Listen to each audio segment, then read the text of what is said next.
Hello friends, good morning. Smart study solution के इस YouTube channel पर आप लोग का स्वागत है। देखिए, इस वीडियो में हम बताने वाले हैं आपको बिहार विधान परिषद सचिवालय की तरफ से जो भर्ती आई हुई है, यानी डाटा एंट्री ऑपरेटर, स्टेनोग्राफर और सहायक प्रशाखा पदाधिकारी के पद पर ये भर्ती निकल कर आई हुई है। इस वीडियो में हम जानेंगे कि आपको जो बताने वाले हैं कि पोस्ट कितनी आई है, सैलरी क्या मिलने वाला है, यानी योग्यता क्या रहने वाला है।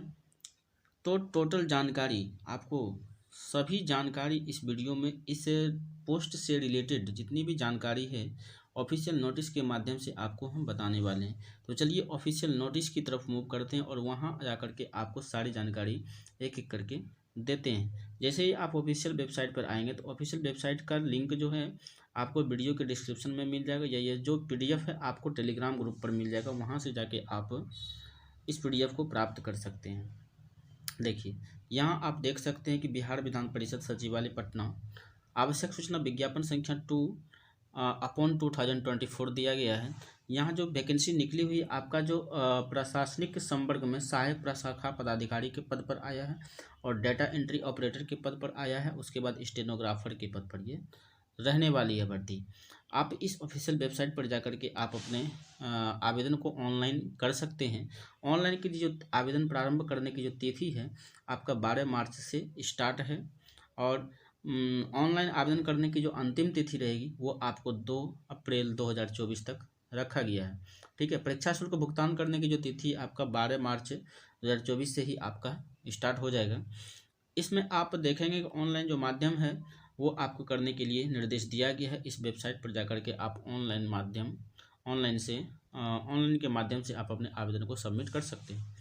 अब जब नीचे आएंगे तो यहाँ आपको वही चीज़ दिखाया गया है, जो तिथि आपको ऊपर में हम बता दिए, सारी तिथि यहीं आपको भुगतान करने का, रजिस्ट्रेशन प्रारंभ करने का और अंतिम तिथि, ये सारी जानकारी दी गई है। अब जब यहाँ आएंगे आपको तिथि यानी आपको वैकेंसी जो दिया गया है, अलग अलग कैटेगरी में अलग अलग वैकेंसी है। यहाँ आप देखेंगे, जैसे ही आप नीचे आएंगे सबसे पहली जो वैकेंसी है आपका सहायक प्रशाखा पदाधिकारी पर। उसके बाद यहाँ वेतन मान स्तर दिया गया है। ठीक है, उसके बाद यहाँ आपको देखने को मिलेंगे, यहाँ देखेंगे जब अनारक्षित, अनुसूचित जाति, अनुसूचित जनजाति, अत्यंत पिछड़ा वर्ग, पिछड़े वर्ग की महिलाएं और बैकलॉग, आर्थिक रूप से कमजोर, EWS जिसको बोलते हैं, वो अलग अलग कैटेगरी में दिया गया है।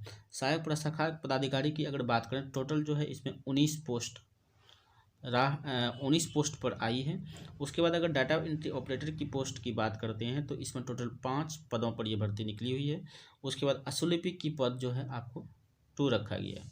ठीक है, तो यहाँ से आप 26 पोस्टों पर, टोटल जो है आपका पोस्ट क्या है 19 और 5 और 2, टोटल जो है 26 पोस्ट पर ये वैकेंसी निकली हुई है।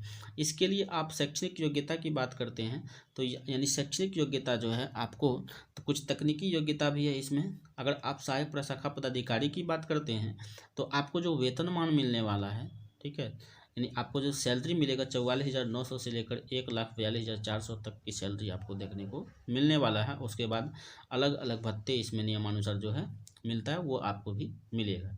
ठीक है, इसमें जो शैक्षणिक योग्यता है आपका, किसी भी विश्वविद्यालय से आप स्नातक की डिग्री है आपके पास तो आप इसके लिए एलिजिबल हो फॉर्म भरने के लिए। लेकिन साथ ही साथ आपको जो है हिंदी टंकन एवं अंग्रेजी टंकन में गति जो है आपको 30 शब्द प्रति मिनट होना चाहिए आपका।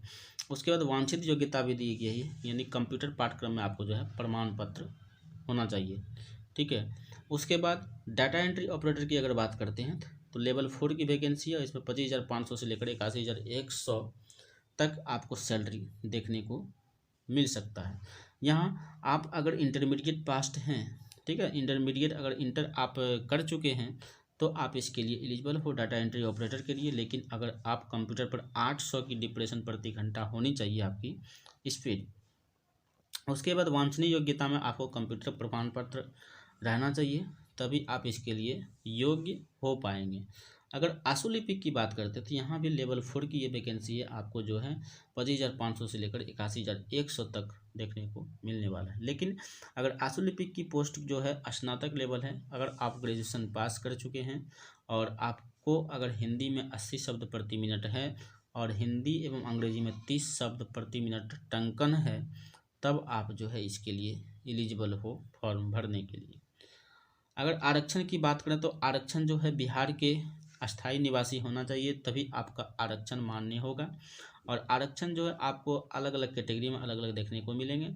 अगर आपके पास जाति आवासी जाति होना चाहिए, निवास होना चाहिए, तभी आप आरक्षण में आरक्षण कोटि में आएंगे।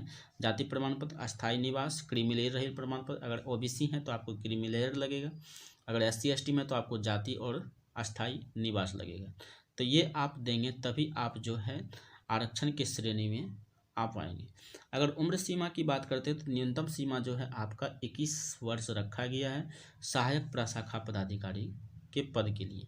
अगर दूसरी डाटा एंट्री ऑपरेटर की बात करें तो आपको जो है न्यूनतम 18 वर्ष रखा गया है। उसके बाद अशुलिपिक के लिए आपको न्यूनतम 21 वर्ष रखा गया है।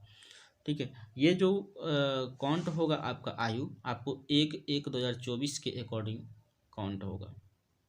अधिकतम आयु की बात करें तो सभी पदों के लिए अधिकतम आयु जो है आपका अनारक्षित के लिए पुरुष 37 वर्ष, अनारक्षित महिला पिछड़ा वर्ग में अत्यंत पिछड़ा वर्ग के लिए 40 वर्ष, उसके बाद अनुसूचित जाति व अनुसूचित जनजाति पुरुष एवं महिला के लिए 42 वर्ष।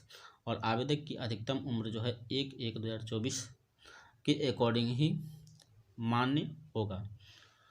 ये सब इसमें दिया गया आप लोगों के लिए।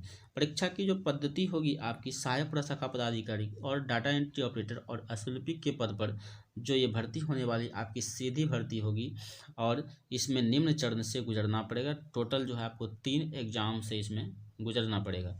सबसे पहला जो होगा इसमें आपका OMR बेस्ड परीक्षा होगा। उसके बाद दूसरा जो होगा हिंदी एवं अंग्रेजी टंकन कंप्यूटर आधारित परीक्षा होगी, जिसमें कि आपको MS वर्ड प्रोसेसिंग कंप्यूटर आधारित जांच परीक्षा भी होगी। उसके बाद तीसरा जो आपका मुख्य परीक्षा से गुजरना पड़ेगा।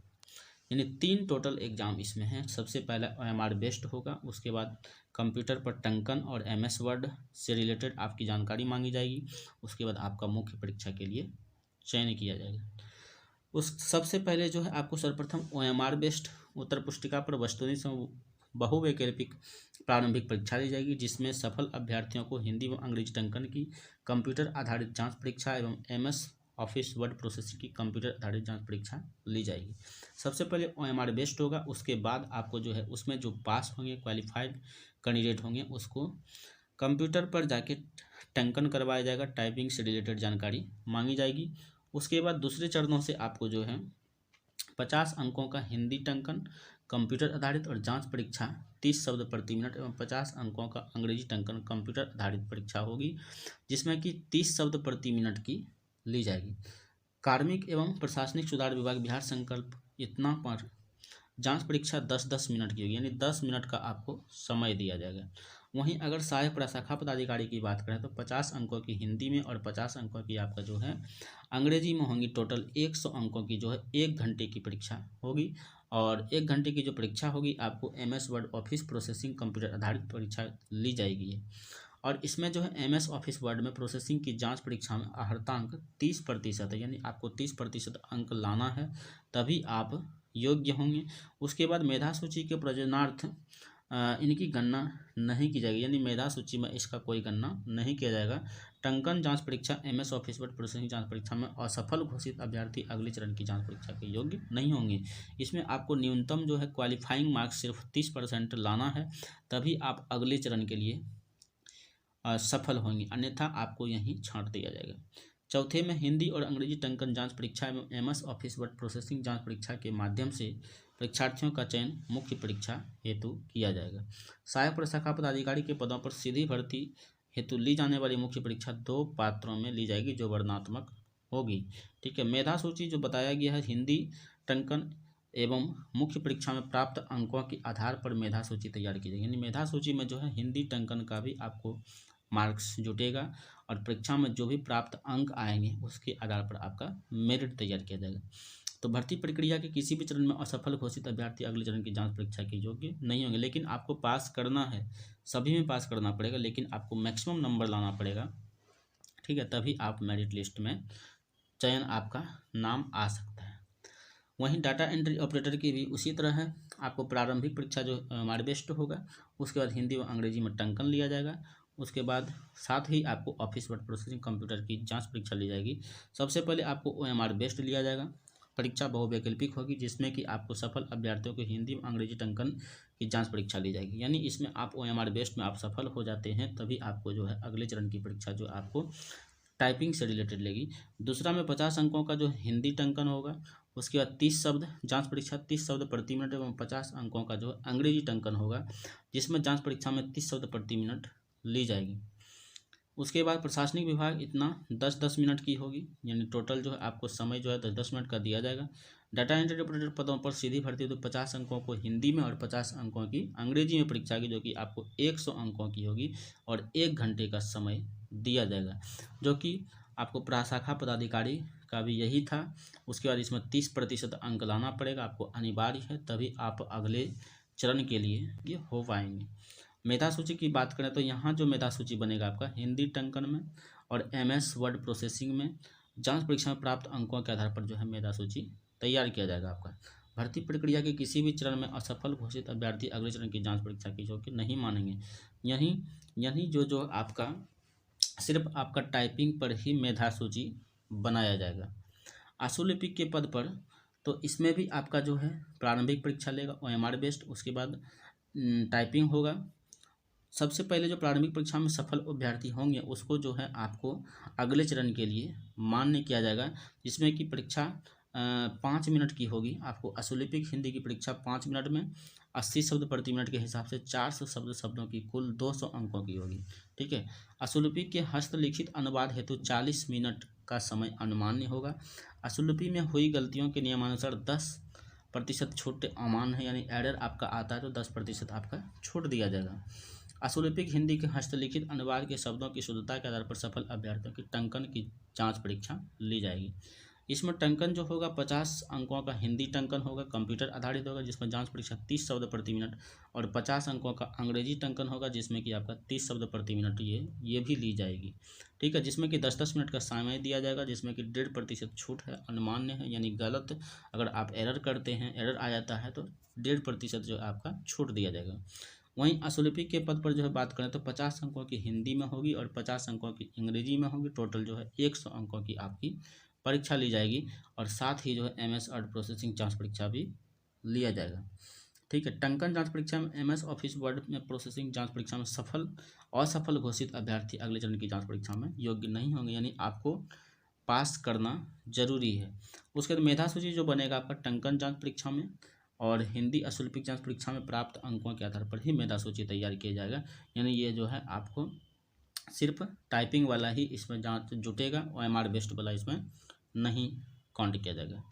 प्रारंभिक परीक्षा यहाँ दिया गया है कि प्रारंभिक परीक्षा के सभी प्रश्न जो है वस्तुनिष्ठ प्रकृति के बहुवैकल्पिक होंगे और प्रत्येक प्रश्न हेतु उत्तर के लिए आपको दिए गए विकल्पों में से किसी एक का चयन करना होगा, जो कि आपकी 2 घंटे की होगी और 100 प्रश्न होंगे, लेकिन टोटल 400 अंकों का होगा, यानी एक क्वेश्चन जो है आपका 4 अंक का रहने वाला है। परीक्षा जो है आपका हिंदी और अंग्रेजी दोनों में होंगे, लेकिन अगर गलती आती है तो आपको हिंदी ना छोड़ के अंग्रेजी के प्रश्नों को जो है मान्य किया जाएगा।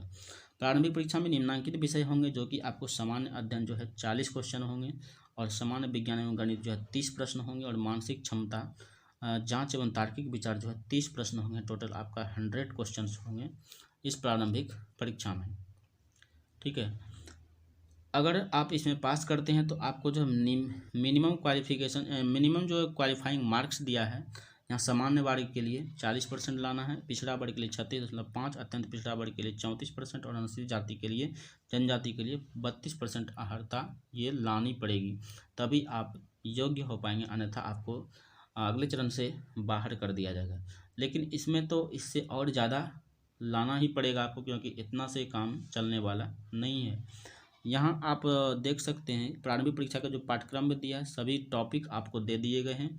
ये टॉपिक आप यहाँ से देख करके अपनी तैयारी में जुट जाएंगे। तो इतना ही इसमें जानकारी है। और परीक्षा शुल्क की अगर बात करें तो परीक्षा शुल्क जो है सहायक प्रशाखा पदाधिकारी, डाटा एंट्री ऑपरेटर, आशुलिपिक के पद पर जो है आपको 150 रुपया लगने वाला है। किसके लिए? अनुसूचित जाति के लिए और अनुसूचित जनजाति के लिए। अगर बिहार राज्य का स्थायी निवासी जो है आरक्षित अनारक्षित वर्ग की महिला के लिए है तो आपको 150 रुपया लगेगा। किसी भी फीमेल कैंडिडेट है तो आपको 150 रुपया ही लगेगा। अगर वहीं बिहार राज्य के 40% या उससे अधिक दिव्यांग अभ्यर्थी हैं तो फिर भी आपको 150 रुपया लगने वाला है। लेकिन अगर इस सब के अलावे कोई है, जनरल हो गया, ओबीसी हो गया, उसको आपको 600 रुपये का इसमें भुगतान आपको करना पड़ेगा। इसमें निर्देश दिया गया कि आपको जो ऑनलाइन आवेदन करते हैं उसका जो प्रिंट आउट होता है उसको आपको संभाल के रखना है, भविष्य के लिए डॉक्यूमेंट वेरिफिकेशन में आपको जो है काम देगा। क्योंकि वहाँ जो डॉक्यूमेंट वेरिफिकेशन जब कराने जाइएगा तो आपको वो प्रिंट आउट जो है आपको मांगा जाएगा। इसलिए आप लोग जब फॉर्म भरेंगे तो आप प्रिंट आउट ज़रूर निकलवा लेंगे और अपने पास सुरक्षित रख लेंगे। तो ये जानकारी थी इस वीडियो में, और अगर कोई नेक्स्ट अपडेट आती है तो आपको ज़रूर प्रोवाइड करेंगे। तो मिलते हैं एक नेक्स्ट वीडियो में, तब तक के लिए धन्यवाद।